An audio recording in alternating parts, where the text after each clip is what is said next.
We have been taking a study last month on the things related to the last days and the coming of Christ. చివరి దినాల గురించి మరియు యేసుక్రీస్తు ప్రభు యొక్క రాకడ గురించి గత నెల నుండి మనం అధ్యయనం చేస్తూ వస్తున్నాం. And I want to emphasize that more important than knowing the details of what's going to happen, when it's going to happen, the important thing is to be ready. ఎప్పుడు జరగబోతుంది, ఎలా జరగబోతుంది అనే వివరాల కంటే కూడా ఎక్కువగా మనము సిద్ధపడటం అనేది ప్రాముఖ్యమైన విషయం అని నేను చెప్తున్నాను. Because Jesus always emphasized readiness. Even if you don't know the details of what's going to happen and when it's going to happen, if you're ready, it'll be okay. యేసుక్రీస్తు ప్రభువారు కూడా ఏం చెప్పారంటే, మీకు ఎప్పుడు జరగబోతుంది, ఎలా జరగబోతుంది అనే వివరాలు తెలియకపోయినప్పటికీ మీరు సిద్ధపడి ఉన్నట్లయితే అది మంచిదని ప్రభు చెప్పారు. But I found through many years of being a Christian that many people who concentrate on studying the details of many things that are going to happen in the last days, they're not ready. అనేక సంవత్సరాలుగా క్రైస్తవునిగా నేను తెలుసుకున్నది ఏంటంటే, అనేక మంది యేసుక్రీస్తు ప్రభు యొక్క రాకడ గురించి వివరాలు చదువుతూ ఉంటారు, అయితే వాళ్ళు నిజానికి సిద్ధపడరు. They'll have a lot of information in their head, but they won't be ready when Christ comes back. వారి తలలో చాలా సమాచారం ఉంటుంది, కానీ క్రీస్తు ప్రభు మరలా వచ్చినప్పటికీ వాళ్ళు సిద్ధపడి ఉండరు. And in every place where Jesus spoke about his second coming, యేసుక్రీస్తు ప్రభువారు తన రెండవ రాకడ గురించి చెప్పిన ప్రతి చోట కూడా he did not emphasize details. In fact, a lot of things are vague. అనేక చోట్ల ఆయన వివరాలు చెప్పలేదు, అనేక చోట్ల అయితే సరిగా అర్థం కానట్లుగానే ఉంటుంది. Vague that different people through the years have put different interpretations to. అదెంతో అస్పష్టంగా ఉండి రకరకాల మనుషులు రకరకాల వివరణలు దానికి ఇచ్చారు. You know, there's so much argument among Christians whether the church will go through the tribulation or not. అనేక మంది క్రైస్తవుల మధ్య వాదనలు జరుగుతూ ఉంటాయి, సంఘము శ్రమల గుండా వెళ్తుందా లేదా. The important thing is to be ready. కానీ ఇక్కడ ప్రాముఖ్యమైన విషయం ఏమిటంటే సిద్ధపడి ఉండటం. Supposing the church does go through the tribulation, are you ready? Supposing the Lord comes before the tribulation, are you ready? The important thing is to be ready. సంఘము శ్రమల ద్వారా వెళ్ళినా నువ్వు సిద్ధపడి ఉండాలి. ఒకవేళ శ్రమల కంటే ముందు ప్రభు వచ్చినా కానీ నువ్వు సిద్ధపడి ఉండాలి. ఇక్కడ ప్రాముఖ్యమైన విషయం ఏంటంటే సిద్ధపడి ఉండటం. If you have your doctrine right and you're not ready, it's going to be pretty pathetic in the last days for you. ఒకవేళ నీ సిద్ధాంతం సరిగా ఉండి నీవు సిద్ధంగా లేనట్లయితే చివరి దినాల్లో నీ పరిస్థితి ఎంతో విచారకరంగా ఉంటుంది. So, though I have certain convictions myself, నా మట్టుకు నేను కొన్ని ఒప్పుదల్లో కలిగినప్పటికీ, I personally believe the church will go through the tribulation. We'll see the Antichrist before Christ returns. It's very clear to me in Scripture, without a shadow of doubt. వ్యక్తిగతంగా నేను నమ్మేది ఏంటంటే సంఘము శ్రమల గుండా వెళ్తుంది, క్రీస్తు ప్రభు రాకమునుపు క్రీస్తు విరోధి వస్తాడు. లేఖనాల్లో ఇదంతా స్పష్టంగా ఉంది, నాకు ఎటువంటి సందేహం లేదు. And I see my calling as to prepare people for those days of persecution. ఆ దినాల కోసం, ఆ శ్రమల కోసం మనుషుల్ని సిద్ధపరచడమే నా పిలుపని నేను చూస్తాను. One of the mistakes that many Christian missionaries made in China, చైనాలో మిషనరీలు చేసిన ఒక తప్పు ఏంటంటే, in the early part of the 20th century, was that they told the Christians there that Christ will come before the tribulation. 20వ శతాబ్దపు మొదటి భాగంలో అక్కడున్న క్రైస్తవులకు వాళ్ళు చెప్పింది ఏంటంటే, శ్రమల కంటే ముందే క్రీస్తు ప్రభు వస్తాడని చెప్పారు. And so everybody was waiting for that. ప్రతి ఒక్కరూ ప్రభు కోసం వేచి ఉన్నారు. And instead of Christ coming, the communists came. కానీ క్రీస్తు ప్రభు రావటానికి బదులు అక్కడ కమ్యూనిస్టులు వచ్చారు. And took over the country, and they've been ruling there for 60 years now. Not just 7 years of tribulation. వాళ్ళు ఆ దేశాన్ని స్వాధీనం చేసుకొని 60 సంవత్సరాల నుండి పరిపాలిస్తూ ఉన్నారు, 7 సంవత్సరాలు కాదు.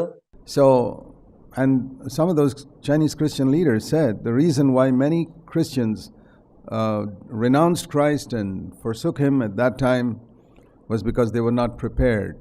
అక్కడున్న కొంతమంది క్రైస్తవ నాయకులు ఏం చెప్పారంటే, ఎందుకు ఇక్కడ అనేక మంది క్రీస్తు ప్రభువుని మరలా తిరస్కరించారు అని చూసినట్లయితే వాళ్ళని సిద్ధపరచలేదు. They were told, oh, Jesus will come, be ready for that.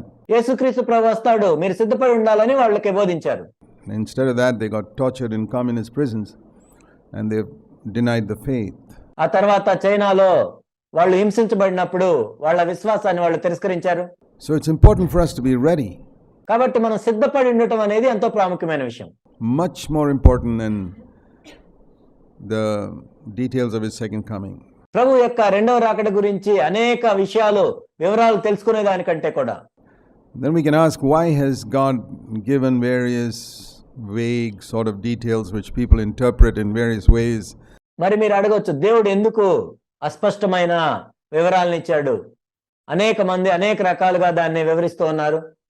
Do you know that through the years people have said that Christ would come in 1841, 1844, 1994, different times. He never came. అనేక సార్లు అనేక మంది క్రీస్తు ప్రభు 1841లో వస్తాడు, 1844లో వస్తాడు, 1944లో వస్తారు అని రకరకాలుగా చెప్తూ ఉన్నారు. కానీ ఆ సమయాల్లో ప్రభు రాలేదు.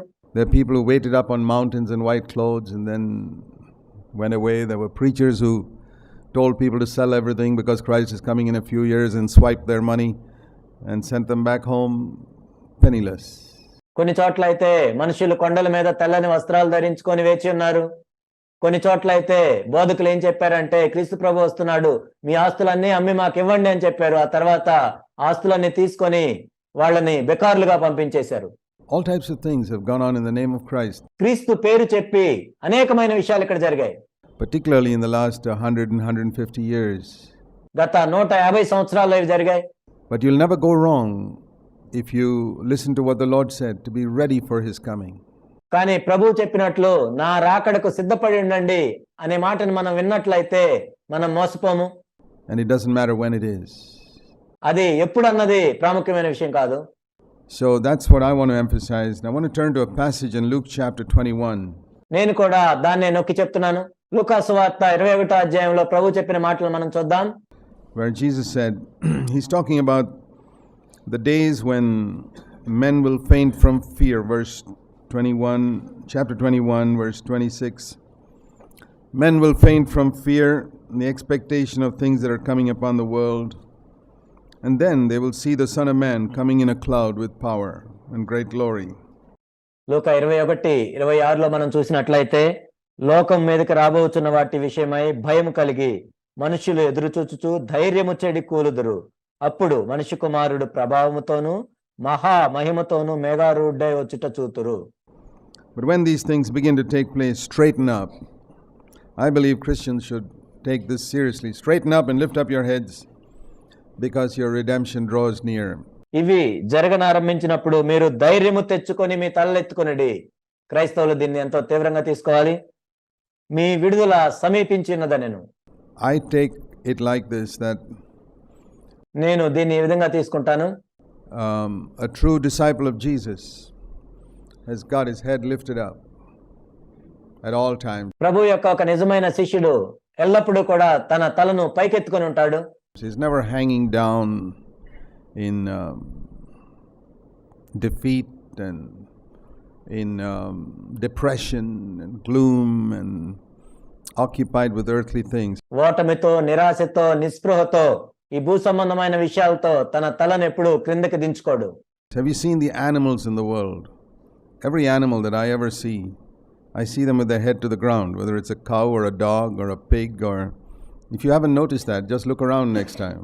ఒక జంతువును మనం చూసినట్లయితే, అది ఒక ఆవు కానీ, కుక్క కానీ, పంది కానీ, ఏదైనా సరే తలను ఎప్పుడు క్రిందకి దించుకొని ఉంటాయి. ఒకవేళ మీరు చూడనట్లయితే ఈసారి ఎప్పుడైనా చూడండి. Do you want to be like the animals? మీరు కూడా జంతువులాగా ఉండాలనుకుంటున్నారా? Always looking down at earthly things and what can I get for myself? That's what the animals look for. They're always looking down to see.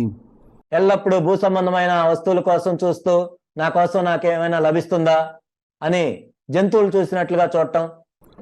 Now there's a way, our look can also be like that, and that's what reduces us to the level of animals.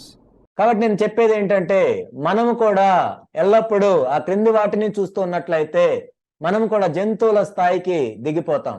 For animals, food, sex and sleep, that's the main thing. జంతువులు మనం చూసినట్లయితే వాటికి కావాల్సిందల్లా ఆహారము, లైంగిక సంబంధము, నిద్ర అంతే. Food, sex, sleep. ఆహారము, లైంగిక సంబంధము, నిద్ర. And when food, sex, and sleep become the most important things for you, I'm sorry to say this, but you've reduced yourself to the level of an animal. కాబట్టి నీకు కూడా ఆహారము, లైంగిక సంబంధము మరియు నిద్ర ఆ మూడే ప్రాముఖ్యమైనవిగా ఉన్నట్లయితే నేను మీకు చెప్పటానికి విచారిస్తున్నాను, మిమ్మల్ని మీరు జంతువుల స్థాయికి తగ్గించుకున్నారు. You never see a cow looking up and praising God, or a pig or a dog or even a lion. ఒక ఆవు కానీ లేకపోతే ఒక కుక్క కానీ పంది కానీ సింహమైనా కానీ తన తలను పైకెత్తి దేవుణ్ణి స్తుతించటం ఎప్పుడు మనం చూడము. That's reserved for us. ఆ దేవుణ్ణి స్తుతించటం అనేది మన కోసమే నియమించబడింది. But unfortunately, you see even a lot of human beings, their heads are not lifted up, their heads are down. కానీ దురదృష్టవశాత్తు అనేక మంది మనుషుల యొక్క తలలు కూడా పైకెత్తబడలేదు కానీ క్రిందికి దించబడి ఉంటున్నాయి. One of the first questions that the Lord asked Cain, outside the Garden of Eden, the first question God ever asked a man was, "Why is your face fallen?" ఏదెను తోటకు వెలుపల దేవుడు అడిగిన మొట్టమొదటి ప్రశ్న ఏంటంటే కయ్యోన్ని, ఎందుకు నీ తలను క్రిందకు దించుకొని ఉన్నావు? That's one of the first questions, perhaps the first question that the Lord asked a man outside the Garden of Eden. Why is your face looking down? ఏదెను తోటకు వెలుపల దేవుడు మానవుణ్ణి అడిగిన మొట్టమొదటి ప్రశ్న ఏంటంటే, ఎందుకు నీ తలను క్రిందకు దించుకొని ఉన్నావు? He had something wrong in his heart towards somebody else. ఇతరుల పట్ల తన హృదయములో తప్పుడు వైఖరిని కలిగి ఉన్నాడు కయ్యను. That was the reason why his face was down. అందుకే తన తలను క్రిందకు దించుకొని ఉన్నాడు. There could be many reasons. దీనికి అనేకమైన కారణాలు కూడా ఉండొచ్చు. But Jesus said we must walk with our heads lifted up because he is our glory. ఇక్కడ యేసుక్రీస్తు ప్రభు ఏం చెప్పారంటే మన తలను పైకెత్తుకొని ధైర్యంగా నిలబడాలి, ఎందుకంటే ఆయనే మన మహిమై ఉన్నాడు. And the lifter of our head. If your head is not lifted up because of some earthly reason, ask the Lord to lift up your head. మన తలను పైకెత్తువాడు ఆయనే. ఏదైనా ఒక భూ సంబంధమైన కారణాన్ని బట్టి నీ తలను పైకెత్తుకోలేనట్లయితే ప్రభువుని అడుగు నీ తలను పైకెత్తమని. It's not only those who have no problems. I think the Lord is pleased the Lord to take me through many trials in my life, otherwise I wouldn't have any ministry today. తమ తలను పైకెత్తుకునే వాళ్ళు ఏ సమస్యలు లేనివారని కాదు, దేవుడు అనేక శ్రమల గుండా నన్ను తీసుకుని వెళ్ళటానికి ఆయన ఇష్టపడ్డాడు. వాటి గుండా వెళ్ళాను కాబట్టి దేవుడు ఈ రోజు నాకు పరిచర్యనిచ్చాడు. But he's taught me to lift up my head. కానీ నా తలను పైకెత్తుకోవటం ఆయన నాకు నేర్పించాడు. And not sink under those trials, but walk on top of the water. ఆ శ్రమల్లో నేను మునిగిపోలేదు కానీ ఆ నీటి మీద నడవటం నేను నేర్చుకున్నాను. Because that's his power that can keep us. We can't do it without it. ఆయన శక్తిని బట్టి ఆ విధంగా కాపాడుతాడు, మనంతటికి మనం చేసుకోలేము.